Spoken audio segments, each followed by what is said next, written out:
ताकि अगर एक जोड़ी एहराम की खराब हो गई तो जरूरत पड़ने पर दूसरी जोड़ी जो है वो आपके काम में आए। एहराम बांधने का तरीका क्या है, नियत क्या है, वो सब इंशाल्लाह मैं आपको आगे बताऊंगा। लेकिन जो मोस्ट इंपॉर्टेंट थिंग है जो आपको लेना है उसकी मैं आपको अभी निशानदेही कर रहा हूँ कि ये चीजें आपने लेनी है। ठीक है, तो एहराम आपने लेना। इस्लामी पहले जो है, पहलों का जो एहराम है वो उनके जो रोजमर्रा के सिले हुए कपड़े रहते हैं ये वही है। उन्होंने अपने बालों को खाली ढाक लेना है और अपने चेहरे को जो है उन्होंने कोई कपड़ा टच नहीं होने देना है और वो साफ में रहेगी। और अगर हो सका तो पर्दे के लिए जो कैप वाली टोपी आती है वो कैप वाली टोपी पर वो अपना पर्दा कर सकते हैं जिससे वो बार बार कपड़ा मुंह पर ना लगे। मेरे से सवाल आगे तो पूछेगा कि कपड़ा कितना लगे तो कब है, ये आगे मैं इंशाल्लाह बताऊंगा। औरतों के लिए बड़े मसले हैं इसमें, मर्दों के लिए बहुत मसले हैं। कोई अगर अंडरवेयर पहन लिया किसी ने, एहराम पहन को उतारा नहीं तो उसका क्या मसला है, कोई बुनियाद उतारना भूल गया तो उसका, किसी ने तावीज लगा हुआ गले में वो उतारना भूल गया तो क्या मसला है। ये सवाल आप मेरे से लाजमन कीजिएगा, अगर मैं भूल जाऊं तो मुझे याद दिलाइएगा, ये बड़ी इंपॉर्टेंट बात है। किसी के बाल थोड़े बहुत टूट गए तो क्या मसला है ना, किसी ने अलग कराया वगैरह एहराम उतार दिया तो क्या मसला है। ये 4-5 सवाल पूरी नोट कर ले और मुझसे इंशाल्लाह आप लोग पूछेंगे, इसका आपको जवाब आगे मैं दूंगा। इसी तरीके से जब आप 5 दिन जो आपके हज के होंगे वो 5 दिनों में आपको अपना थोड़ा बहुत कुछ सामान बिना अरफा मुज़दलिफा ले जाना पड़ेगा। पूरा सामान तो लेकर जाएंगे नहीं, उसके लिए आपको बहुत अच्छी क्वालिटी का लैपटॉप बैकपैक लगेगा, कॉलेज बैग जिसको आप बोलते हैं। और कॉलेज बैग लेने में आपने अच्छी क्वालिटी का लेना है जिसके जो बैग है बैग पर कुशन्स हो, ताकि अगर वजन आपके कांधे पर हो तो आपके कांधे थके। ठीक है, वहां जाने के लिए आप अगर कोई टूर से जा रहे हैं तो हो सकता है टूर ऑपरेटर आपको चटाई प्रोवाइड करे, है ना। और हज कमेटी से जा रहे हैं तो पता नहीं मुझे हज कमेटी वाले देंगे नहीं देंगे, शायद नहीं देंगे, तो आपने चटाई लेना है। चटाई क्यों लेना है, क्योंकि जब आप मीना में जाएंगे तो मीना में तो खेमे रहेंगे और वहां पर गद्दे रहेंगे। ठीक है, अरफा में जाएंगे, आप मुज़दलिफा में जाएंगे, अरफा में जाना है तो आपने इतना कोई वहां पर रुकना है नहीं। ठीक है, वो खाली ज़ोहर से मगरिब तक का एक पीरियड रहेगा जहां पर आपको बैठकर दुआएं करनी है। ठीक है, और अरफा में भी खेमे आमतौर पर लगे होते हैं। मुज़दलिफा में जब आप जाएंगे तो वहां आपको रात गुजारना है। और मुज़दलिफा ये एक ऐसी जगह है चारों तरफ कंकर ही कंकर, पत्थर ही पत्थर है। अब बंदा जब अरफा से 4-5 किलोमीटर पैदल चल के जब वो मुज़दलिफा आता है वो हो जाता है एकदम टायर्ड, थक जाता है। अब बस जहां जगह मिले वो सो जाएगा, फिर वो ना मट्टी देखेगा ना पत्थर देखेगा ना कंकर देखेगा। लेकिन कम से कम अपनी बॉडी को रिलैक्सेशन मिले, आपकी बॉडी को कोई तकलीफ ना हो, इसके लिए आप वहां पर अपनी चटाई बिछाएं। और आजकल वो चटाई आती है फोल्डिंग वाली, है ना, तो वो फोल्डिंग वाली चटाई लेंगे तो आप अपने बैग के अंदर वो चटाई डाल सकेंगे। तो जब आप बिना अरफा मुज़दलिफा के लिए निकलेंगे तो आपका जो लैपटॉप बैग होगा उसके अंदर जो है वो आपकी एहराम का आपने पहना हुआ होगा, एक एक्स्ट्रा एहराम आप अपने बैग में लेंगे। ठीक है, ताकि अगर ये एहराम खराब हो जाए तो वक्त जरूरत आपको वो एहराम काम में आ जाए। ठीक है, इसी के साथ साथ आप जो है वो अपनी एक जोड़ी या 2 जोड़ी अपनी बैग में डाल देंगे, क्योंकि 10 तारीख को जब आप शैतान को कब्र मारकर आएंगे वापस बिना अपने घरों में, मतलब और वहां पर जब वो कुर्बानी आपकी हो जाएगी और आप वो अलग करा लेंगे तो आप एहराम की पाबंदी से आजाद हो जाएंगे। तो अब वो बैग के अंदर आपकी जो कपड़े की जोड़ी होगी वो कपड़े की जोड़ी आप आसानी से आप पहन सकते हैं, उसमें कोई हर्ज नहीं है। अगर आपने फिर वहां पर कपड़े की जोड़ी नहीं ली तो फिर आपको 10, 11 और 12 ये तारीखों में भी आपको एहराम नहीं लेना पड़ेगा, क्योंकि आपके पास कपड़े की जोड़ी तो है नहीं। तो एहराम लोग समझते हैं कि यार 5 दिन एहराम में रहना पड़ेगा, 5 दिन नहीं, 8 तारीख का एक दिन, 9 तारीख का एक दिन और 10 तारीख को सुबह जब आप कंकरी मारकर आएंगे उसके बाद आपकी कुर्बानी हो गई, उसके बाद आपने हलक बना लिया 12, 1, 2 बजे तक, यानी ये 2.5 दिन। 8 तारीख, 9 तारीख और 10 तारीख का आधा दिन, सिर्फ 2.5 दिन आपको एहराम करेगा। कितने?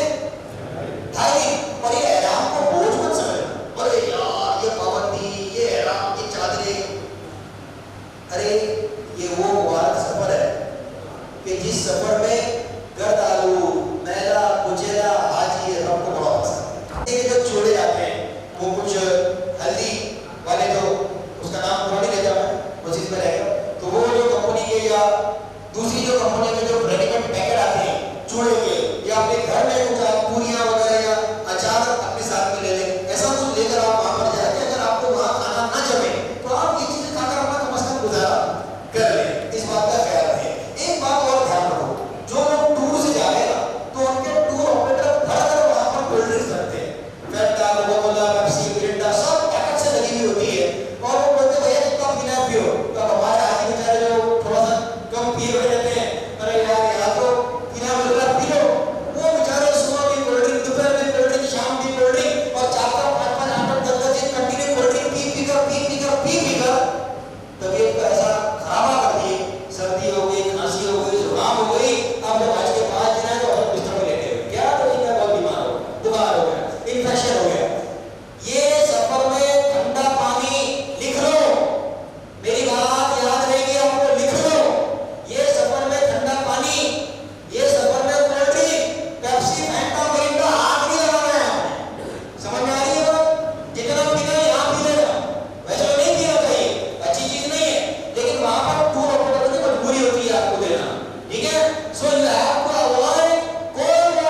ये देखिए एक गाड़ी है 3790 TS07 किया कंपनी की गाड़ी है, ब्लैक कलर की TS07 JB 3790।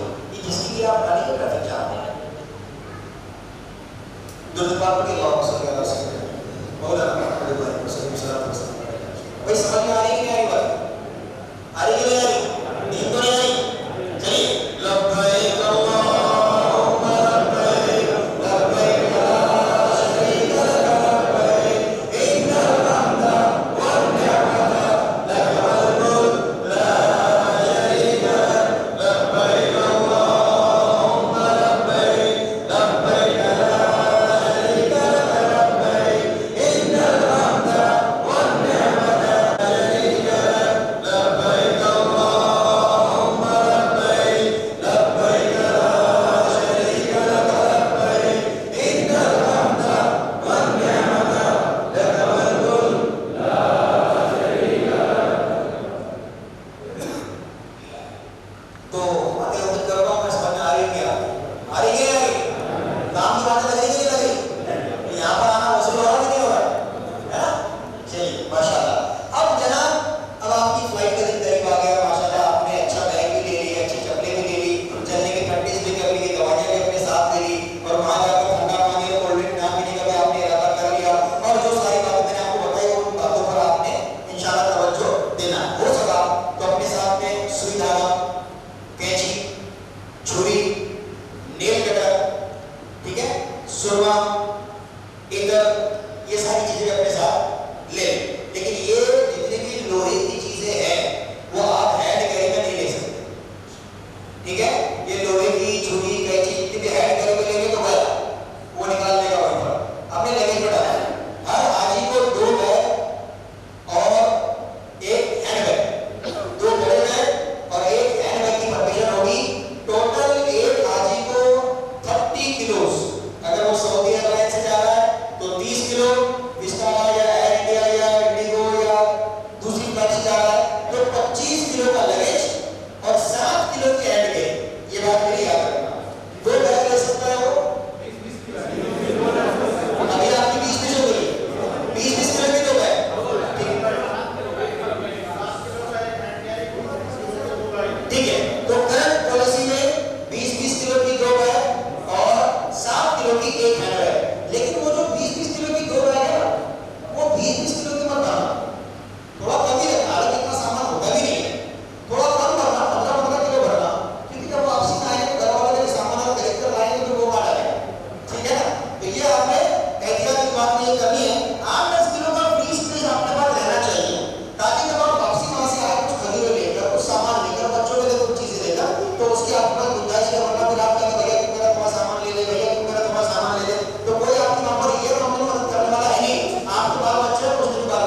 सूखी बट्टियां आती है ना, इधर को बट्टियां नहीं घसनी है, वरना बट्टी हाथ में लगेगी तो फिर जो उसके कफारे वगैरह होंगे वो आप पर लागू आ जाएंगे। इधर जो है नॉर्मल वो आप एहराम पहनने से पहले, नियत करने से पहले, अपनी चादरों पर पहनने से पहले आप उसको एहराम को लगा सकते हैं। ठीक है, तो गुस्ल करना एहराम से पहले ये सुन्नत है। ठीक है, तो मर्द जो है वो गुस्ल कर लेंगे, मुंह नाक वगैरह दूर कर लेंगे, और औरतें भी जो है वो अपने घर से गुस्ल करके वो अपने घर से रवाना हो। मर्द हज़रात अपने घर से ही एहराम पहन लेंगे। ठीक है,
समझ में आई बात?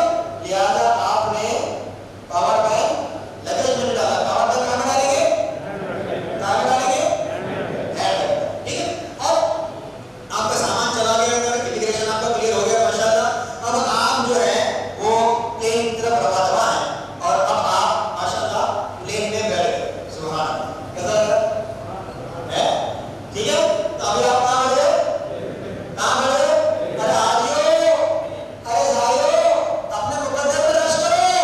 आप लोग प्लेन में बैठ गए हो, जो प्लेन झूमता घुमाता आपको खाने का आवाज की तरफ रवा लेकर जा रहा है।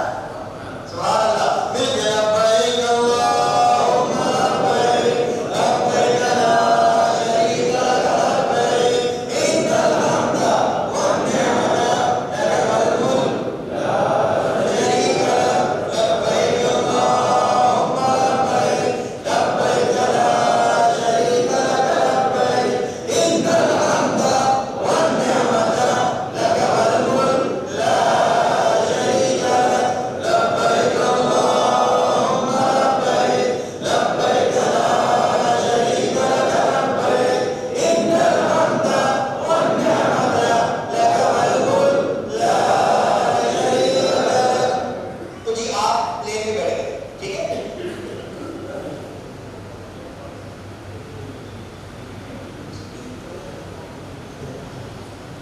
तो अब आप प्लेन में बैठ गए हो, अभी आपने बताओ नियत करेगा एहराम की? नियत करेगा आपने? अभी तक नियत नहीं है, ठीक है? नियत आपने कब करनी है? जब आपका प्लेन चलना शुरू हो जाए। आपका ये सफर कमोबेश 4 से 5 घंटे का है। जब आप जाओगे तो लगभग 5 घंटे का रहेगा, आओगे तो लगभग 4 घंटे का रहेगा। उसकी वजह टेक्निकल ये है कि हवा का जो बहाव है, वो हवा का बहाव मदीने से और मक्के से ठंडी ठंडी हवा है हमारे इंडिया की तरफ आ रही होती है।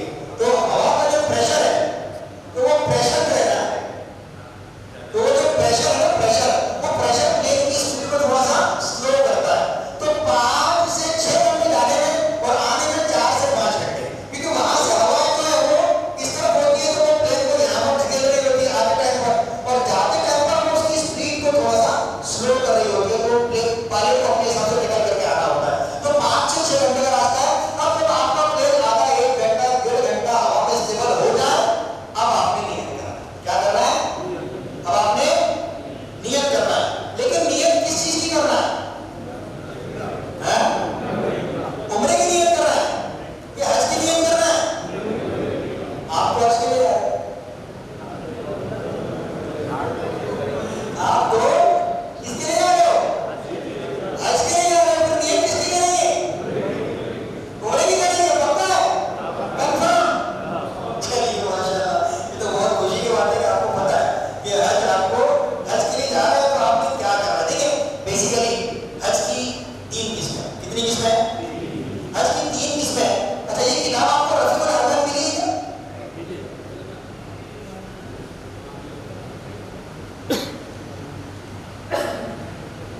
हज की जो रफीकुल हरमैन है, ये रफीकुल हरमैन आपको मिली है क्या किताब? जी, ये जो रफीकुल हरमैन किस किस को मिली है, जरा उठा के बताएं मेरे को। ये आपके हज का बेहतरीन साथी होगा। कहीं भी फंसे, इसका इंडेक्स खोलो, पढ़ना शुरू कर दो, आपको बात समझ में आ जाएगी। जरा हाथों को उठा के बताओ किसकी ध्यान में, जरा हाथों को उठाओ, हाथों को उठाओ। ये किताब है माशाल्लाह, ये सबके पास है। क्या बात, ठीक है जी। ये किताब का पेज कितने टाइप का? 3। एक होता है हज किरान, बोलिए कौन सा हज? दूसरा हज तमत्तु, कौन सा हज? तमत्तु। और तीसरा हज इफराद, कौन सा? हज किरान, तमत्तु, इफराद। बोलिए किरान, तमत्तु, इफराद। तो अभी 3 किस्म के जो हज है, उनमें से कौन सी किस्म का हमें हज करना है? ठीक है, तो मैं आपको बस ये नियत का बयान बता दूं, उसके बाद इंशाल्लाह हम अज़ान देंगे, नमाज होगी, खाना होगा, और उसके बाद इंशाल्लाह उसके बाद की बातें फिर करेंगे। ठीक है, तो हज किरान सबसे पहला हज, ये कौन सा हज होता है? ये वो हज होता है जिसके अंदर उम्रे और हज दोनों की नियत एक साथ होती है। ठीक है, अब इसमें क्या होगा कि जब